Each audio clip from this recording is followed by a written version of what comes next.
একটুর জন্য বেঁচে গেল রাজ্যের মুখ্যমন্ত্রী মমতা বন্দ্যোপাধ্যায়ের চেয়ার। আর একটু হলেই উল্টে যেত। কেন বলুন তো? 26-এর নির্বাচনের আগে এই 7ই জানুয়ারি ঈদুজ্জোহা উপলক্ষে এমন একটা পরিস্থিতির সৃষ্টি হয়ে গিয়েছিল রাজ্যে, যে মুখ্যমন্ত্রীর চেয়ারটাই কার্যত গদিটাই উল্টে যেত। কিন্তু আমাদের সেনাবাহিনী বলুন, আমাদের এই কেন্দ্রীয় সরকার বলুন, মমতা বন্দ্যোপাধ্যায়ের মতো প্রতিহিংসার রাজনীতিটা অন্তত করেন না বলেই যে দেশটা এখনো পর্যন্ত তবু সুষ্ঠুভাবে পরিচালিত হচ্ছে। কি ঘটনা হয়েছে না, রেড রোডে এই যে ঈদের যে নামাজ হয়, সেই নামাজ নিয়ে এবারে ইস্টার্ন কমান্ড থেকে আপত্তি তোলা হয়েছিল যে তাদের কিছু আগে থেকেই কার্যক্রম স্থির করা রয়েছে, তাই এবারে রেড রোডে আর নামাজ পড়া তারা পারমিশন দিচ্ছে না। এইরকম পরিস্থিতিতে যখন নাভিশ্বাস হয়ে উঠে গিয়েছে মুখ্যমন্ত্রী মমতা বন্দ্যোপাধ্যায়, কি হয় ব্যাপার, 26-এর নির্বাচনের আগে যদি রেড রোডে নামাজ পড়াটা কার্যত বন্ধ হয়ে যায়, তাহলে গদিটাই যে উল্টে যাবে মুখ্যমন্ত্রী ভালোভাবেই বুঝতে পেরেছিলেন। তাই তড়িঘড়ি একেবারেই কিভাবে এটাকে আবেদনটাকে ফিরিয়ে আনা যায়, যাতে ওখানে নামাজ পড়ানো যায়, তার জন্য তড়িঘড়ি ব্যবস্থা করে অবশেষে মুখ্যমন্ত্রী সুখবর নিয়েছেন বটে। কিন্তু আজকে আপনাদেরও আমি দেখাতে চাইবো যে এই রেড রোডে নিশ্চিতভাবে নামাজ পড়া হবে কি পড়া হবে না, আপনাদের নিজের নিজের মতামত আপনারা লিখবেন। কিন্তু রেড রোডে নামাজ পড়া যেতে পারে, রেড রোডে হনুমান চল্লিশা পাঠ করাতে প্রবল আপত্তি আমাদের জুডিশিয়ারির। রেড রোডে হনুমান চল্লিশা কিন্তু কিছুতেই পাঠ করা যাবে না, তার কারণ সেখানে যানজট সৃষ্টি হবে, সাধারণ মানুষের অসুবিধা হবে, অনেক কিছু হয়ে যাবে। আর এই সমস্ত বিষয় নিয়ে আজকের পর্বে আপনাদের সামনে এমন একটা আমি তথ্য নিয়ে হাজির হয়েছি, যেটা কার্যত পশ্চিমবঙ্গের মানে ভোট ব্যাংক যেহেতু এটার উপর ডিপেন্ড করে, তাই মুখ্যমন্ত্রীর চেয়ার থাকবে কি থাকবে না এই ডিসিশনটার উপর নির্ভর করছিল। কি হয়েছে না হয়েছে, পরবর্তীকালে কি হতে চলেছে, সবটাই জানাবো আজকের এই প্রতিবেদনে।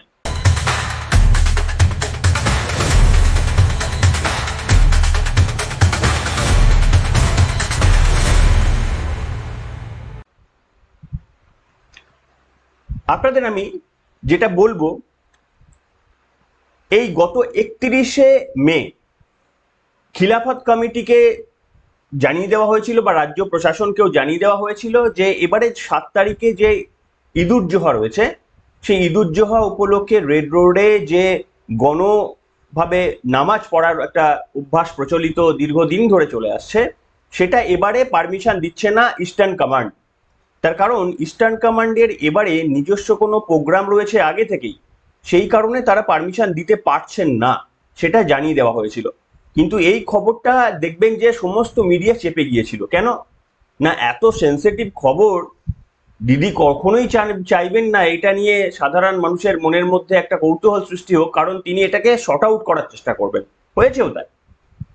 এই খবর বেরোনোর পর আমি বলে দিই যে এই রেড রোডে ঈদুজ্জোহা এবং ঈদুল ফিতর, এই দুটো অনুষ্ঠানকে কেন্দ্র করে রেড রোডে নামাজ পড়ার রীতি দীর্ঘদিন ধরে চলে আসছে। এবং সেখানে আমাদের রাজ্যের মাননীয় মুখ্যমন্ত্রী তিনি তো যান, খিলাফত কমিটির পাশে দাঁড়ান, সেখানে গিয়ে রাজনৈতিক বক্তব্য বলেন, ধর্মীয় সভায় রাজনৈতিক বক্তব্য বলেন, এই সমস্ত আমরা দেখেছি।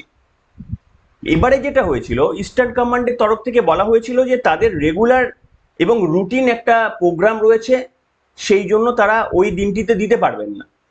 তারপরেই আমাদের মন্ত্রী তথা খিলাফত কমিটির যিনি চেয়ারম্যান জাভেদ আহমেদ খান, একেবারেই তো তিনি ভয়ঙ্করভাবে এটাতে ক্ষুব্ধ হয়ে ওঠেন, মানে প্রতিক্রিয়া সৃষ্টি হয়। তিনি চলে যান মুখ্যমন্ত্রী মমতা বন্দ্যোপাধ্যায়ের কাছে, নবান্নে গিয়ে মুখ্যমন্ত্রীর কাছে কমপ্লেন করেন। মুখ্যমন্ত্রী তো বুঝতেই পারছেন, তিনি 4 দিন না খেয়ে থাকতে পারেন, ঠিক আছে, কত 15 না 20 দিনের ধর্ণা করেছেন সেটাও তিনি ঠিক আছে, কিন্তু এই ঘটনা তিনি কিছুতেই মেনে নিতে পারবেন না, এটা তার অস্তিত্বের ব্যাপার। তো তড়িঘড়ি তিনি ব্যবস্থা নিতে শুরু করে দেন। উচ্চ পর্যায়ের কমিটিরা, পুলিশ প্রশাসন সকলেই একেবারে সাজো সাজো রব যে এই ঘটনা কিছুতেই করা যায় না। মুর্শিদাবাদের মতো ঘটনা ঘটে গেলে যাক, অসুবিধা নেই, কিন্তু রেড রোডে নামাজ পড়তে দেওয়া যাবে না, তার বদলে অন্য কোনো জায়গায় পড়া হবে, এটা বিরাট বড় ব্যাপার। তো তড়িঘড়ি বিভিন্ন রকমের আলাপ আলোচনা, উচ্চ পর্যায়ের মিটিং বৈঠক হ্যান ত্যান শুরু হয়ে আলটিমেটলি কি সিদ্ধান্ত নেওয়া হয়েছে জানেন? স্বাধীন ভারতবর্ষে কি সিদ্ধান্ত নেওয়া হয়েছে জানেন না? ভুল ঠিক আপনারা বলবেন, হিন্দু, মুসলমান, শিখ, খ্রিস্টান সকলে নিজের ধর্মের উপর সম্মান, অন্য ধর্মের উপর সম্মান রেখে কমেন্ট করবেন। কিন্তু আপনারা দেখুন কি সিদ্ধান্ত নেওয়া হয়েছে, আপনারা চমকে যাবেন। দেখুন, army to alter training schedule to accommodate Eid prayers at Red Road. Army to alter training schedule to accommodate Eid prayers at Red Road. অর্থাৎ আর্মি তাদের শিডিউল প্রোগ্রাম সেটা তারা চেঞ্জ করে দিলেন।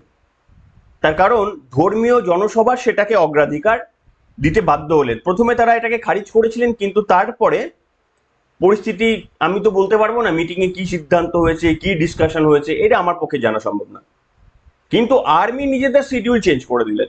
ঈদের নামাজ পড়াটা জরুরি ওইখানে। কলকাতায় তো প্রচুর রাস্তা রয়েছে, যেহেতু রাস্তাতেই পড়তে হবে তাই কলকাতায় প্রচুর রাস্তা রয়েছে।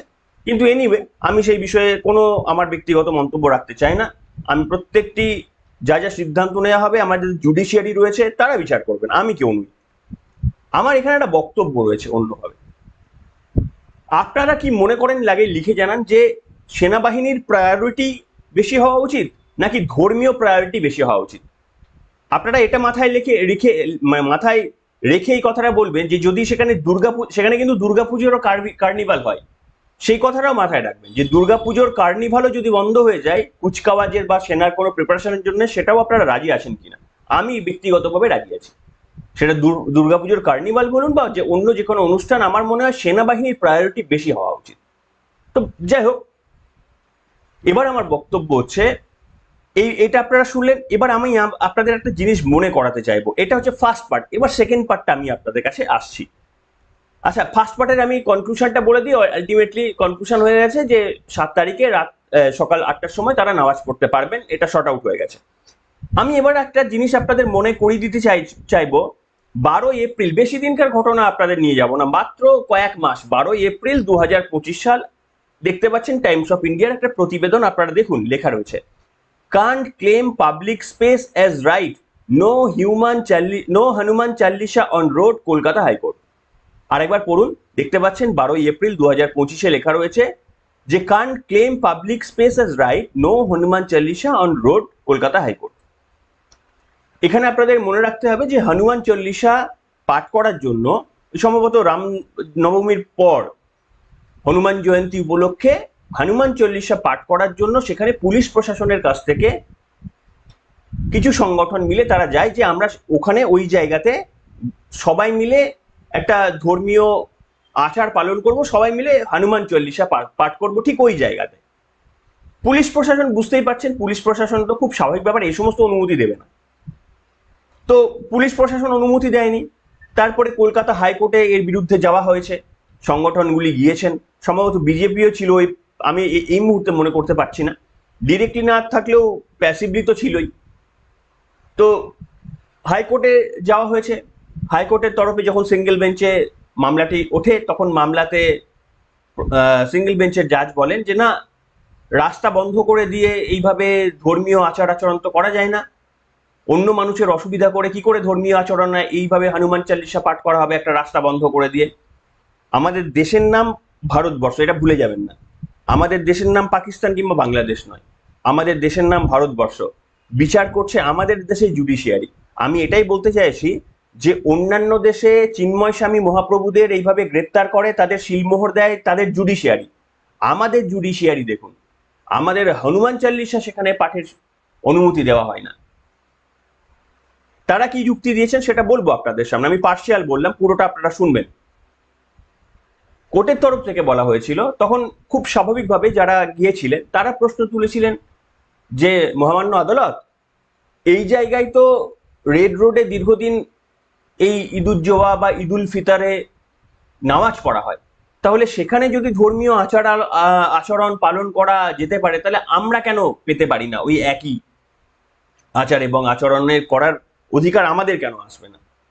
সেখানে যেটুকু আমার মনে রয়েছে সেটা হচ্ছে তিনি বলেছিলেন যে না, ওটা তো একটা অনেক দিন আগে থেকে শুরু হওয়া জিনিস, তোমরা কি এটা প্রথম করতে চাইছো না তোমাদের এটাও আগে থেকে রেওয়াজ রয়েছে? তখন বলেছিল না, এটা আমরা ফার্স্ট টাইম। তখন বলেছিল না, ওরা যেহেতু অনেকদিন ধরে করে আসছে তাই সেটা করা যাবে। এখানে আপনারা বলতে পারেন আপনাদের মতামত। এরপরে ওই সংগঠনরা মিলে ডিভিশন বেঞ্চে গিয়েছিল। ডিভিশন বেঞ্চ প্রথমে শুনতে চায়নি, বলেছিল এই সমস্ত রামনবমী আর হনুমান চল্লিশা আমরা আর শুনবো না, প্রধান বিচারপতির বেঞ্চ বলেছিল। তারপরে রিকোয়েস্ট করাতে তারা শুনেছিলেন, শুনে অবশ্য কিচ্ছু করেননি, সিঙ্গেল বেঞ্চের কোনো রায়ে তারা হস্তক্ষেপ করেননি, অর্থাৎ সেখানে হনুমান চল্লিশার এই সংগঠনের অনুষ্ঠানটাকে বর্জন করে দেওয়া হয়েছিল। এবার আপনারা একটা যুক্তি তো নিশ্চিতভাবে কলকাতা হাইকোর্টের তরফ থেকে বলাই হয়েছিল যে এটা যদি প্রথমবার করেন তাহলে কেন করবেন, কিন্তু আমার প্রশ্ন, প্রথমবার দ্বিতীয়বারের কি রয়েছে? একটা জায়গায় যদি কেউ করতে পারে তাহলে অন্যরা কেন করতে পারে না? জুডিশিয়ারির তো সবটাই নিয়ম, প্রথমবারও করছে বলে আমি দ্বিতীয়বার কেউ করতে পারবে না, এটা কোথায় লেখা ছিল কি যে প্রথমবারও করেছিল বলে ব্যাস একজনকেই অ্যালাউ করা হবে, প্রথমবার যে বলবে তাহলে সেই অ্যালাউ হবে? তাহলে আজকে যদি ফর এক্সাম্পল ধরুন আমি এই বাইপাস রোডের মধ্যে হনুমান চাল্লিশার সব রাস্তা বন্ধ করে করতে শুরু করে দিলাম, তাহলে প্রথমবার আমি করেছিলাম মানে ওখানে আর অন্য কোনো সংগঠন আর দ্বিতীয়বার করতে পারবে না, এরকম তো রীতি হওয়া উচিত না। প্রথমবার এবং অনেক দিন ধরে আমি করে আসছি বলে, দেখুন অনেক দিন ধরে করে আসছি বলে যদি এটা রীতি এবং রেওয়াজ এবং সেটা যদি আমার অধিকার হয়ে যায়, তাহলে তো ওয়াকআপ বিলটা ঠিকই ছিল, তাহলে এই ওয়াকআপ বিল পরিবর্তন করার প্রয়োজন হলো কেন? সংসদ এটা পরিবর্তন করলো কেন? এখানে তো জুডিশিয়ারির এই রায়ের মধ্যে কনফ্লিক্ট হয়ে যাচ্ছে নাকি? কেন? আমি একটা ক্লজ মনে করাবো আপনাদের, ওয়াকআপ বিলে বলার হয়েছিল, মানে ওয়াকআপ বিলের একটা খুব বিতর্কিত বিষয় ছিল যেটাকে ক্যান্সেল করা হয়েছে, যে কোনো নামটা আমি এক্স্যাক্টলি ক্লজের নামটা আমি ভুলে যাচ্ছি, আমি ব্যাখ্যা করছি, যে কোনো একটা জায়গায় যদি আপনি দীর্ঘদিন ধরে আচার, কোনো ধর্মীয় আচার পালন করে আসেন, মানে মুসলিমদের ক্ষেত্রে ওয়াকআপ আইন যেহেতু মুসলিমদের কথা বলা হয়েছে, কোনো একটা জায়গায়, কোনো একটা পাবলিক প্লেসে, যে কোনো জায়গায় যদি তারা দীর্ঘদিন ধরে আচার পালন করে আসেন, সেখানে কোনো এভিডেন্স থাকা না সত্ত্বেও সেই জায়গাটা তারা ওয়াকআপ সম্পত্তি হিসেবে ঘোষণা করতে পারেন। মানে এরকম দেখার প্রয়োজন নেই যে সেখানে আগে থেকে সেখানে কোনো সম্পত্তি কেউ দান করেছিলেন কিনা, কোথাও রেকর্ড রয়েছে কিনা কোনো রেজিস্ট্রিতে, সেটা দেখার প্রয়োজন নেই। শুধু দেখতে হবে যে যদি দীর্ঘদিন ধরে এই জায়গাটা আচার এবং আচরণের জন্য যদি পালন করা হয়, তাহলে ওই স্থানটি ওয়াকআপ সম্পত্তিকে দান করতে হবে, ঘোষণা করা যেতে পারে। তাহলে কি আমাদের এই জুডিশিয়ারি কনফ্লিক্ট হচ্ছে না? যদিও এখনো সুপ্রিম কোর্টে ওই মামলাটা চলছে ওয়াকআপ, কিন্তু সংসদে এটা বাতিল হয়ে গিয়েছে, এই ক্লজটা বাতিল হয়ে গিয়েছে। এই কারণেই তো বাতিল করা হয়েছে। আজকে বলুন না, তাহলে তো মুসলিম ভাইরা যারা বলছেন অনেক ক্ষেত্রে যে রাজভবন আমাদের, ইডেন গার্ডেন আমাদের, এই আমাদের, সেই আমাদের বলছেন না, অনেক ক্ষেত্রে দেখেছেন আপনারা, ভিডিওগুলো ভাইরাল হয়েছে, তাহলে তাহলে তারা তো খুব একটা ভুল বলছেন না। আইন যদি আমরা মানি তাহলে তো তারা ভুল বলছেন না, কারণ তারা বলতেই পারেন যে রাজভবনে আমরা কখনো কখনো যাই, আমাদের মুসলিম যে সমস্ত ধর্মের মানুষরা রয়েছেন তারা কখনো যায়, সেখানে দীর্ঘদিন ধরে মাঝে মাঝে সময় হয়ে গেলে আমরা নামাজও পড়ি। তাহলে রাজভবনটা আমার ক্লজে যদি থাকে, আমাদের জুডিশিয়ারি যদি সাপোর্ট করে, তাহলে মুসলিম ভাইরা অন্যায় কেন বলবেন? তো আমার সেই একটা বক্তব্য, এত সোজাই না, এটা আরো অনেক বিশ্লেষণের রয়েছে। আপনি এই 12 মিনিট, 13 মিনিট, 15 মিনিটের ভিডিওতে আমি সব বিশ্লেষণ করতে পারবো না, আর আপনারাও এখান থেকে সব কনক্লুশনে আসবেন না, আপনারা পড়াশোনা করুন, এখানে পড়াশোনার বিষয়। আমার বক্তব্য হচ্ছে জুডিশিয়ারি যেটা বলে দেবে আমরা সকলে সেটা অ্যাভয়েড করব, আমরা সেটা মেনে চলবো। কিন্তু আমার প্রশ্ন হচ্ছে যে এমন একটা রাস্তা যেখানে হনুমান চল্লিশা মাত্র একদিন, এরকম তো বলা হচ্ছে না যে হনুমান চল্লিশা প্রত্যেক দিন সেখানে পড়া হবে। ফার্স্ট টাইম কখনো একবার অনুমতি চাওয়া যায় যে আমরা একবার এখানে হনুমান চালিসা পাঠ করবো, তাহলে তো জায়গাটা অশুদ্ধ হয়ে যাবে না, আর কিছু হবে না, কারণ সেখানে তো অন্য রেওয়াজগুলো পালিত হয়, তাহলে পালন করলে কি হবে? আমি হাইকোর্টের যা যিনি, মানে তারা যা বলেছেন ঠিক আছে, আমরা মানতে বাধ্য, কিন্তু আমার প্রশ্ন, এই রায়ের এইটা নিয়ে আমার প্রশ্ন, আমার কৌতূহল, আপনারা আপনাদের কৌতূহলের প্রশ্ন আপনারা লিখে জানাবেন। তবে নিশ্চিতভাবে এই যে তারা নামাজ পড়ে আসছেন না, এটা দীর্ঘদিন থেকে, এটাও আপনাদের মাথায় রাখতে হবে। যারা পলিটিক্যাল উদ্দেশ্যে দিয়ে থাকুক, যেভাবে উদ্দেশ্যে দিয়ে থাকুক, তারা দিয়েছিলেন। এক সময় শহীদ মিনারে হতো এই রেওয়াজটা, কিন্তু একটা সময় শহীদ মিনারে প্রচুর জলফল জমে যাওয়ার ফলে সম্ভবত জ্যোতি বসুর আমলে তারপরে সেটাকে শহীদ মিনার থেকে সরিয়ে নিয়ে গিয়ে এই রেড রোডে দীর্ঘদিন ধরে এই আচার এবং আচরণ তারা পালন করে আসছেন। এটা ট্রু, এটা ট্রু। কিন্তু সেই কারণেই আপনাদের মনে থাকবে যে তৃণমূল কংগ্রেস যেখানে 21শে জুলাই পালন করে, সেই 21শে জুলাই ওই একই জায়গাতে কোনোদিন বিজেপিকে অ্যালাউ করা হতো না। কি বলা হতো না? যানজট হবে। অদ্ভুত দাবি না? যে তৃণমূল কংগ্রেস করলে সেখানে যানজট হয় না, বিজেপি করলে ওখানে যানজট হয়, পুলিশ প্রশাসনও সেটাতেই বিশ্বাস করে। যদিও এটা দীর্ঘ মামলা টামলা এর পর অনেক কিছুর পর কলকাতা হাইকোর্টে একবার অন্তত বিজেপিকে সেখানে অনুমতি দেওয়া হয়েছিল। এটা আপনাদের সামনে আমি তুলে ধরলাম। কিন্তু রাজ্যের মুখ্যমন্ত্রী আরেকটু এদিক ওদিক হয়ে গেলে সিদ্ধান্ত 26-এর নির্বাচনের আগে গদিটা উল্টে যেতে পারত। যদি কোনোভাবে ওই রেড রোডে এই সেনা ইস্টার্ন কমান্ডের দেওয়ার নির্দেশ বাতিল হয়ে গিয়েছিল যে না সেখানে করা যাবে না, এই সিদ্ধান্ত যদি বহাল থাকতো তাহলে হক চকিয়ে যেত। আপনারা একটা খেয়াল করে দেখবেন, এই খবরটা কিন্তু সারফেসে আসেনি, কেউ জানতে পারেনি এটা। 31শে মে তারা আপত্তি তুলেছিল, কিন্তু দেখুন 2-3 দিন আপনি কোনো খবর শুনেছেন? সেই অর্থে কোনো মিডিয়া এটা বলেনি, সম্ভবত জানি না নির্দেশ ছিল কিনা, কারণ এই খবর যদি ভেতরে চলে আসে বুঝতে পারছেন ওয়াকাব আন্দোলন নিয়ে কি হয়েছে। তো আমার মনে হয় দিদি হাঁপ ছেড়ে বেঁচেছেন, এই সিদ্ধান্তের পরে দিদি অন্তত হাঁপ ছেড়ে বেঁচেছেন।